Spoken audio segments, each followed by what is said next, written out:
Assalamualaikum. Okay, hari ni ada masa sikit yang terluang nak ganti ni lah. Dia dah tak function. Voltmeter ni sangat membantu untuk bacaan voltage bateri sebelum kita hidupkan motor dan selepas kita dah jalan. Maknanya berapa output charging yang dikeluarkan oleh kita punya field coil bawah tu. Field coil akan charge semula bateri dan bantu supply current dekat bahagian-bahagian elektrikal motosikal ni. Jadi kita nak buka ni ya. Okey, jadi saya nak letak dekat tempat asal juga. Kita yang sebelum ni buat dia punya wire, saya akan masukkan kat sini. Tempat sini saya dah modify sikit lah. Besarkan sedikit satu lubang dekat ujung ni antara panel ni dengan meter ni supaya dapat satu laluan pas ke bahagian depan ni wire dia.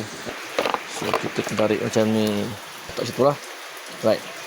Sebelum saya nak sambung terus dia punya penyambungan ni, jadi saya nak test dulu punca supply yang saya nak ambil. Untuk motor ni, dia ada bahasa kampung dia tempat cucuk rokok lah. Untuk soket, charger, 12 voltnya. Saya dah kenal pasti positif dan juga negatif kat sini. Kita sambungkan wayar ni untuk tengok dia punya meter atas tu function tak function. Bila dah function, baru kita buat permanen lah.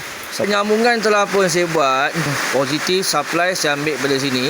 Supply daripada kunci. Bila kita on tu, supply tu akan pergi pada komponen-komponen utama lah.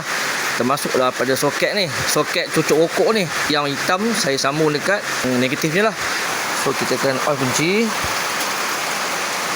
Nampak Jadi saya nak buat permanen punya sambungan.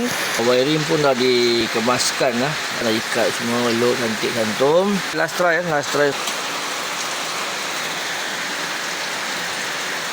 Okay, function. Alright. Nampaknya kita boleh pasang lah kabel set dia.